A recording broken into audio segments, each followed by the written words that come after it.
오늘 정치권에는 어떤 이슈들이 있을까요? 김관옥 계명대 교수, 진수희 전 국회의원과 함께 집중 분석해 보도록 하겠습니다. 안녕하십니까? 안녕하세요.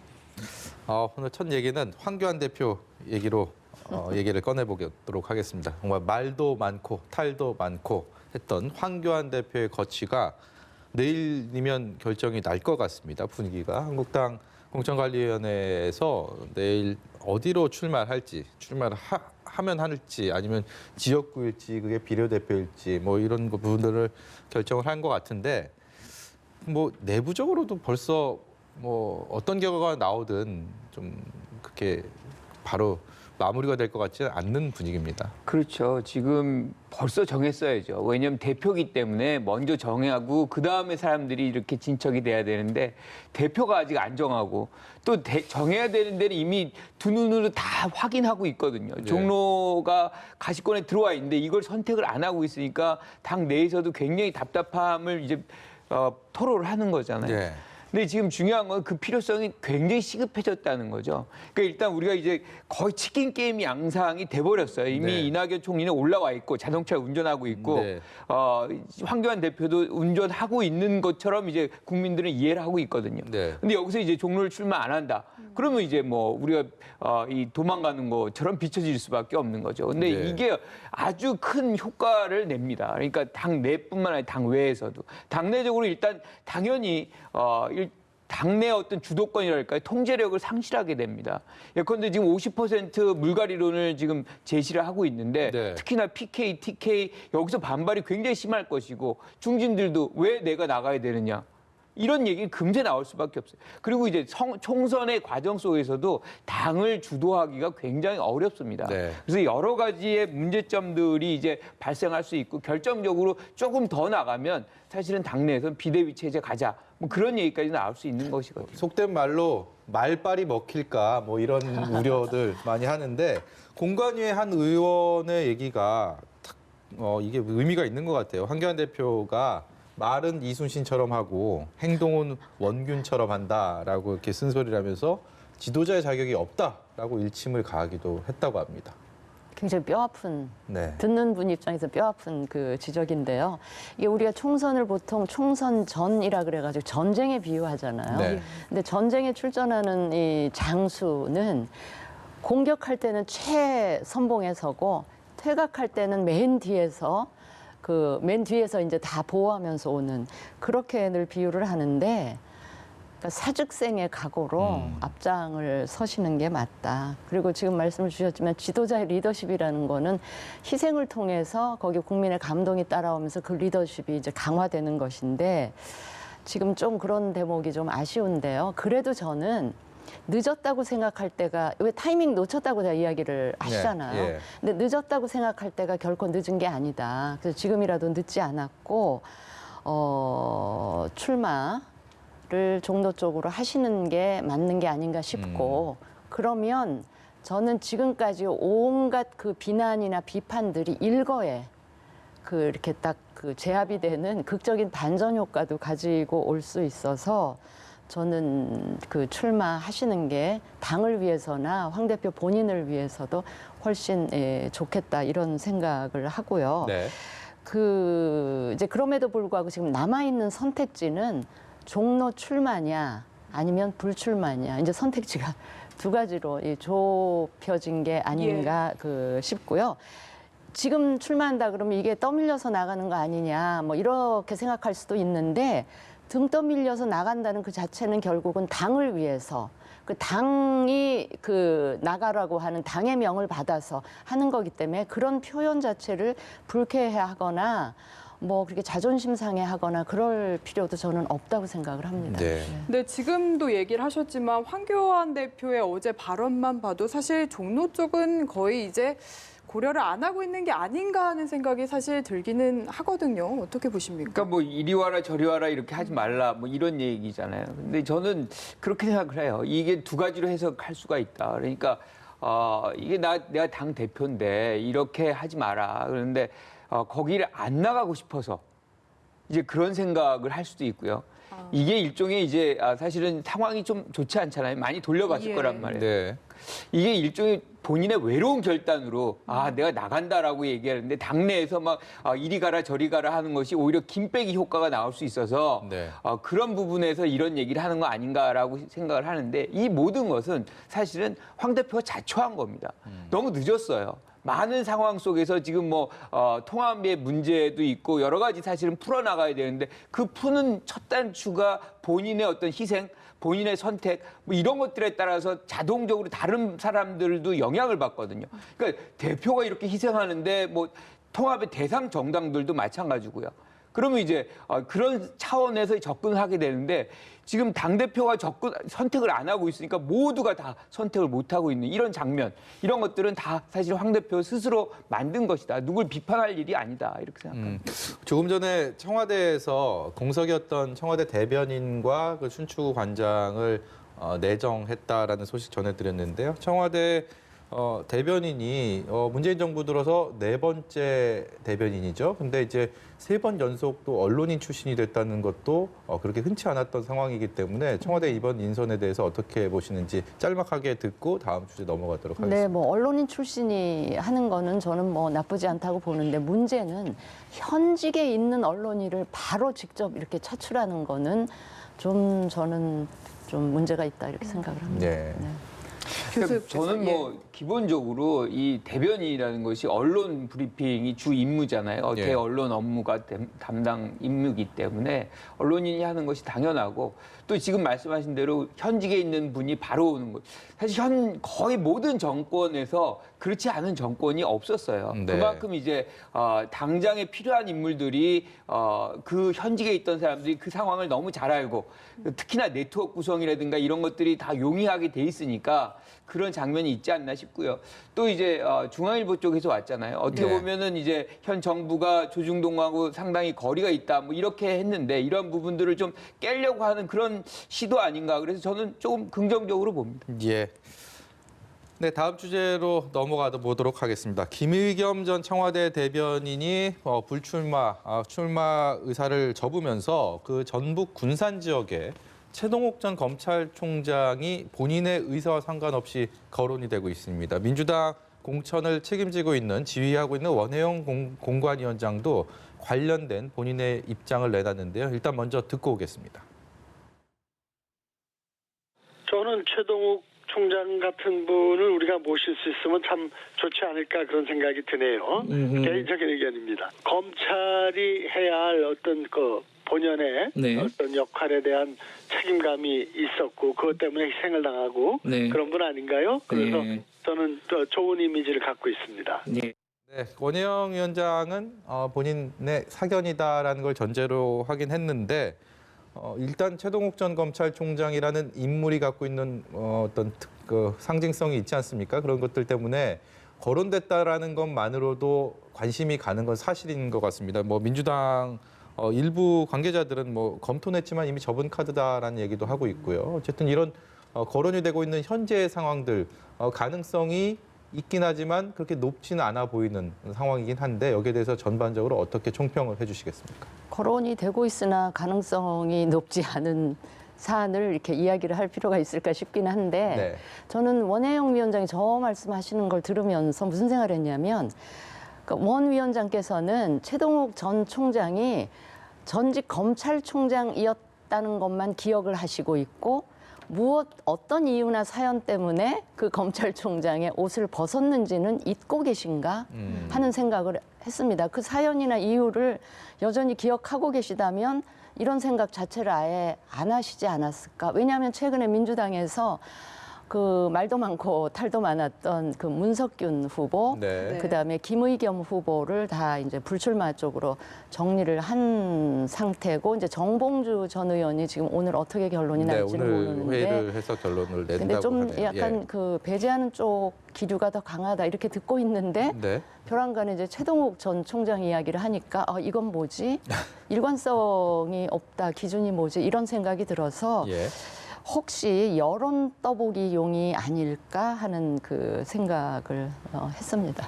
그러니까 최동욱 전 검찰총장도 역시 뭔가 후보로 내세운다면 또 하나의 민주당의 리스크가 될 수도 있다라고 보시는 그렇죠. 거네요. 이에 대해서 그러니까 뜬금없이 또 옛날 그 일이 자꾸 소환이 되고 그 가족 문제가 또 상기되고 이런 거는 최 총장을 위해서도 바람직하지 않고 민주당의 또 다른 민주당 전체에 뭔가 전체에 리스크가 될 뭔가 수 있다. 논란거리를 스스로 저도 자초하는. 진 의원님 말씀에 동의하는 게 왜 영입하려고 하는지, 만약에 이제 황교안 대표가 지금 굉장히 강력한 리더다. 그렇다 그러면 저는 만약 그렇다 그러면 최동욱 전 총장이 의미가 있어요. 왜냐하면 그 당시에 사실은 법무부 장관이 황교안 대표였고 감찰을 그렇죠. 통해 가지고 네. 국정원 댓글 사건을 조사하려는 검찰총장을 사실상 사퇴시킨 거나 마찬가지예요. 의도적으로. 예. 그러니까 그런 장면의 어떤 해석이라 그러면 그게 가능하지만 그게 아니고 지금 당장의 어떤 황교안 대표의 어떤 그 무게감이 이렇게 크지 않은 상황에서 이 군산 지역만을 위해서 인지도가 높으니까 예. 이렇게 해서 영입을 한다. 그러면 지금 말씀하신 대로 다른 얘기들이 같이 떠올릴 수 있고 이런 얘기는 선거 전반에 걸쳐서 민주당의 어떤 공격 포인트를 만들어내는 스스로 예. 그런 효과가 있을 수 있기 때문에 저는 신중해야 된다 이렇게 생각합니다.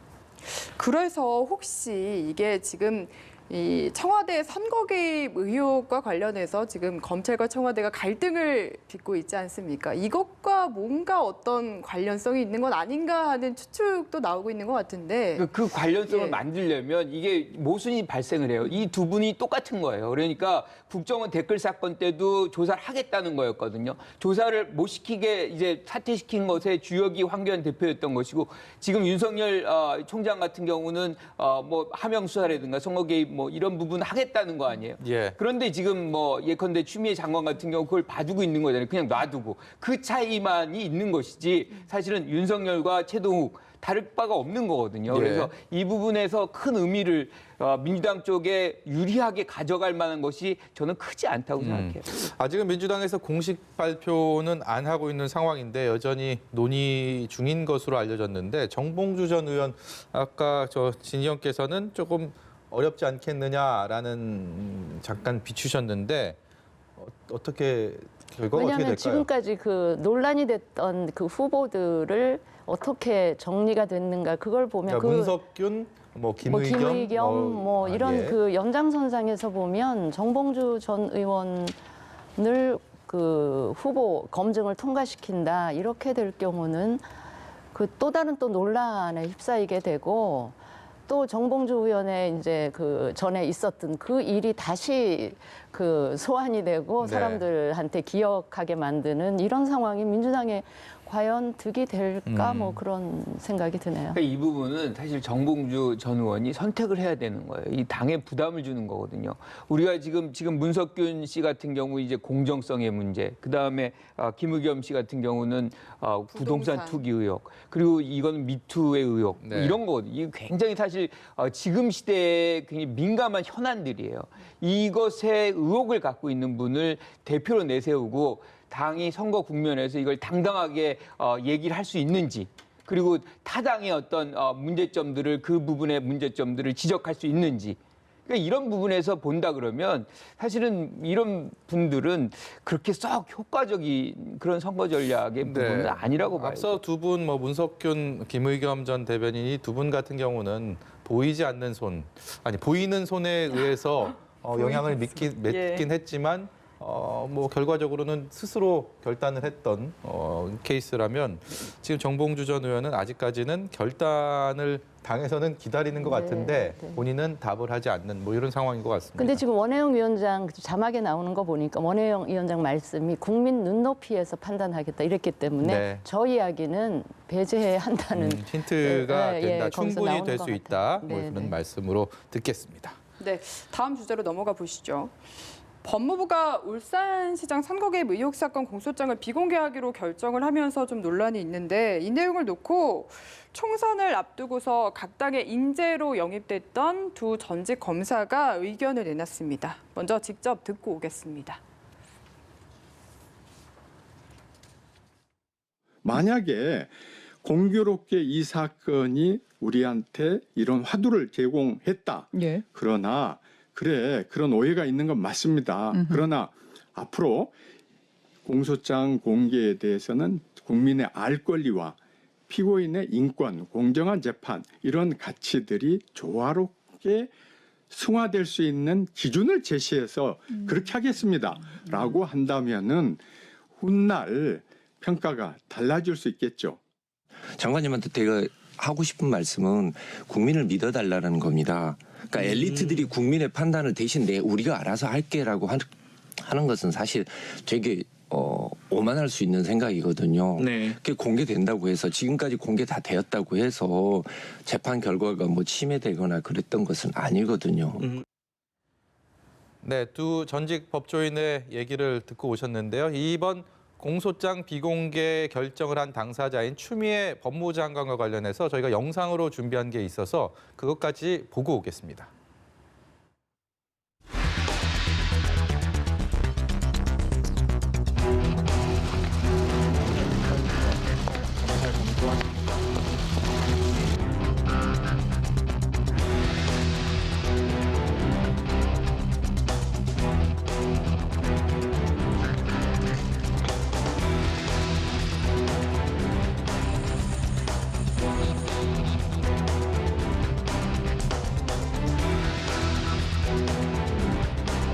문재인 정권이 울산시장 선거 개입 공소장을 기어이 꽁꽁 숨기는 것을 보면 이것이야말로 셀프 유죄 입증이 아닌가 생각됩니다.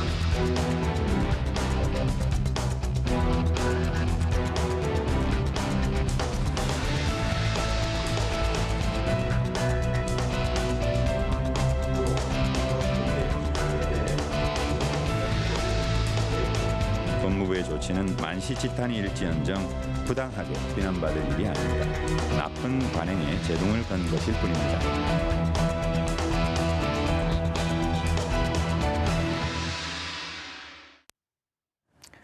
네, 두 분께 뭐 공소장 비공개가 옳냐 그르냐 이 부분에 대한 이야기도 들어봐야 되겠지만 일단은 시점부터 여쭤봐야 될 것 같아요. 왜 하필이면 청와대와 관련된 사안부터 비공개를 했느냐 이 부분을 두고 오해를 살 만한 부분이 있다라는 이야기가 나오고 있거든요. 또 한 가지 시점에 왜 하필이면 또 총선을 앞두고냐 이것도 추가가 될 수 있을 것 같습니다. 그러니까 오해 살 소지가 크죠. 이거는 뭐 어쩔 도리가 없습니다. 그러니까 비공개라는 것이 지금까지 안 돼 왔으면 네. 모르겠는데 대부분이 2005년에 노무현 전 대통령 당시부터 이제 돼온 거거든요. 그리고 미국도 마찬가지예요. 이런 거 과거 이제 트럼프 대통령이 오늘 이제 사실상 탄핵에서 이제 벗어났잖아요.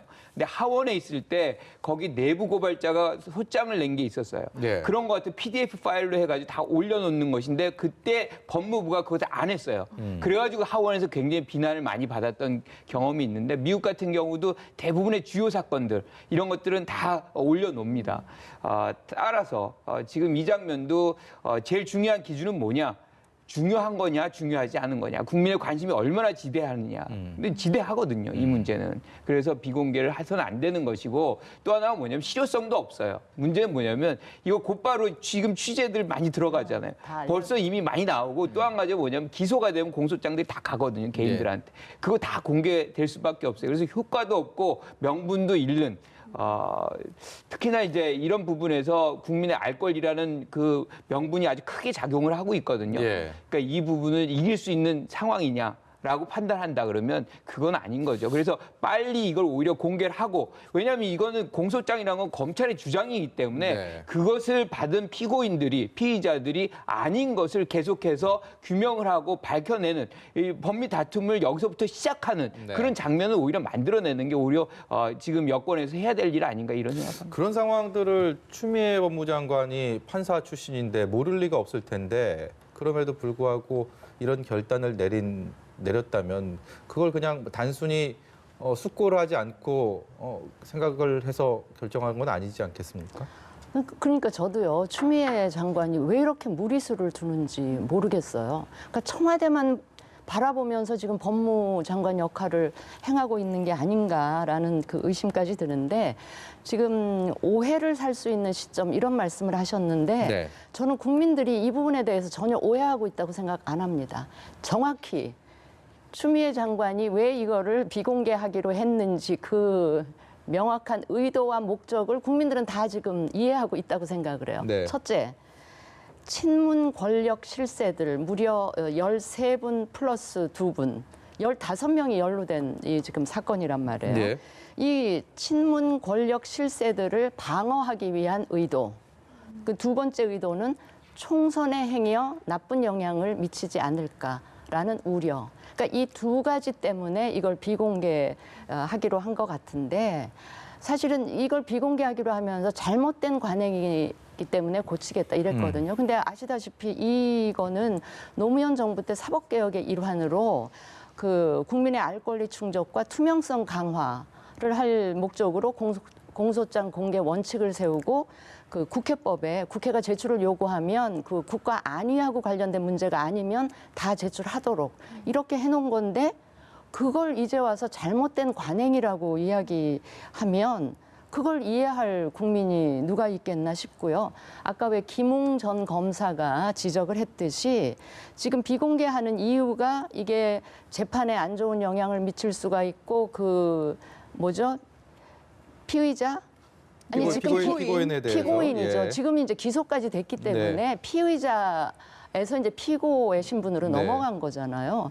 그 뭐 인권 침해 우려가 있다라고 하는데 저는 재판에 영향을 미칠 우려라고 한다면 저는 그 재판부가 굉장히 불쾌하고 자존심 상해 할 만한 이야기거든요. 그리고 김웅 검사 이야기했듯이 국민들도 웬만한 판단 다 하기 때문에 그런 이유로 이걸 비공개한다면 이거는 굉장히 오만한 네. 태도다 이런 얘기를 하고요. 나아가서 마치 야당이나 보수 언론을 그 지적을 하는 것 같은데 오죽하면 참여연대도 비판의 대열에 참여를 했고요.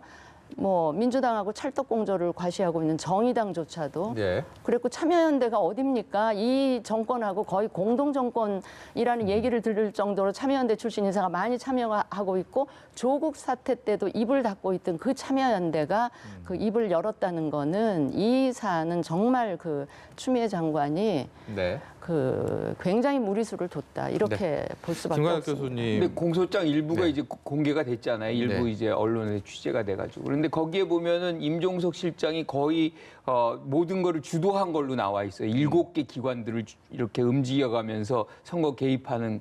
그런데 막상 임종석 전 실장은 기소를 안 했어요. 네. 그게 정치 개입이 돼가지고 총선 이후에 한다. 이런 법이 어디 있습니까? 그래 조사를 안 해서 조사 안 하고 기소한 사람도 그 안에 있거든요. 네. 그러니까 형평성도 지금 검찰에 굉장히 문제가 존재합니다. 그래서 실질적으로 법치를 중심으로 해서 공소장을 작성하고 기소를 했다 그러면 당연히 그 가장 주된 중심 인물이라고 할 수 있는 임 전 실장을 기소했어야 되는 거죠. 또 하나가 김웅 지금 전 검사죠. 뭐라고 얘기하냐면 사기꾼을 때려잡겠다. 이게 검사들의 본색인지 네. 때려잡는 게 우리가 피의자라고 그러지만 아직까지도 유죄라고 판단이 안 되는 거잖아요. 무죄 추정의 원칙이 분명히 살아있고 그것이 판결이 나는 것은 사법부에서 이루어져야 되는 것인데 예. 이걸 때려잡겠다라는 표현. 저는 정치 이런 식으로 시작을 하는 거는 굉장히 오만하다. 그러니까 누구를 오만하다라고 얘기하기 전에 본인이 오만함을 반성해야 되겠다 이렇게 생각합니다. 상대방에 대해서 오해를 살 수 있을 법한 그런 시선으로부터 자유롭지 않은 두 사람.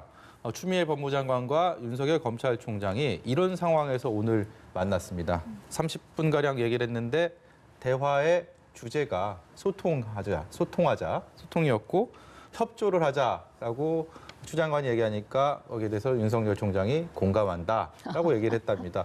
이것도 참 아이러니합니다. 물론 이 대화 자체는 참 좋은 내용인데 이런 상황에서 만나서 나오는 대화치고는 이게 어떤 분위기였는지 좀 궁금하네요.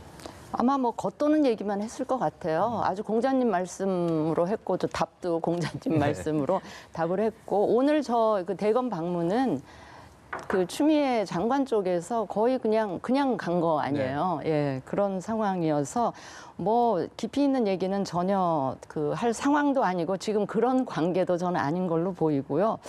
저는 앞으로 소통하자, 뭐 협조하자, 그래서 윤 총장도 공감했다 이렇게 나오는데 제가 되게 궁금한 게 하나 있어요.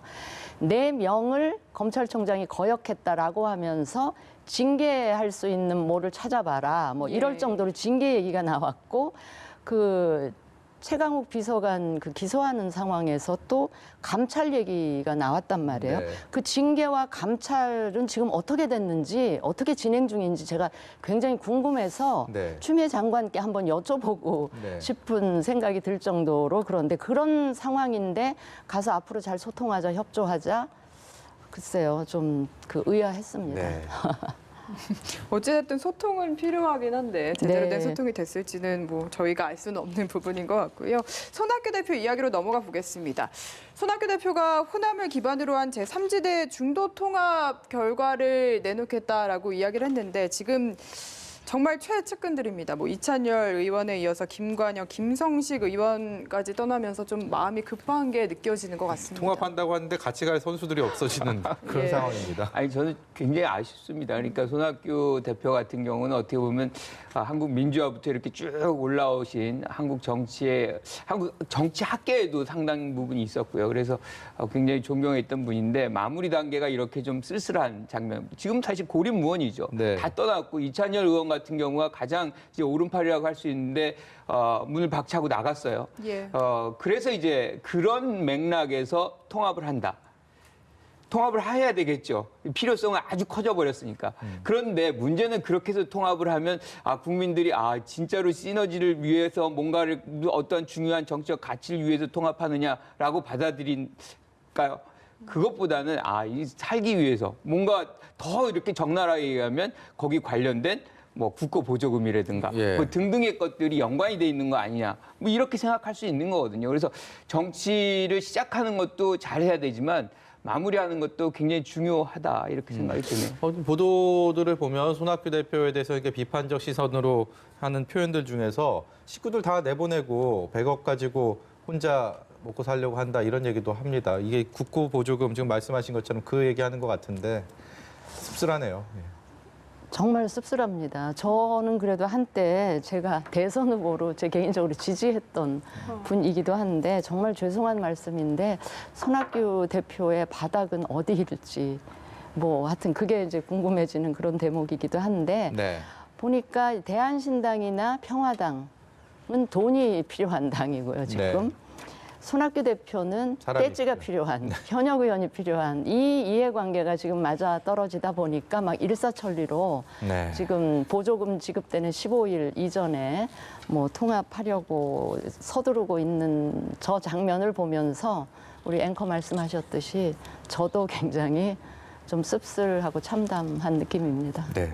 이 국고 보조금이 지급되는 날인 15일이 중요한 당이 또 하나가 있습니다. 미래한국당인데요. 지금 자유한국당 자매정당이라고 표현되는 미래한국당 같은 경우에는 15일 전에 20명이 이적해야 이제 돈도 중요해지고 투표용지 번호도 달라지는 상황. 20명 이적 가능할 거라고 보십니까?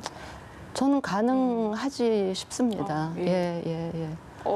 이게 좀 구체적으로 설명을 해주시면. 그러니까 지금 벌써 한 네 분 예. 정도 됐고 그동안 불출마했던 분들만 지금 아마 불출마 선언했던 분들만 옮겨도 뭐 20명은 채우지 않을까 싶은 생각이 드는데요.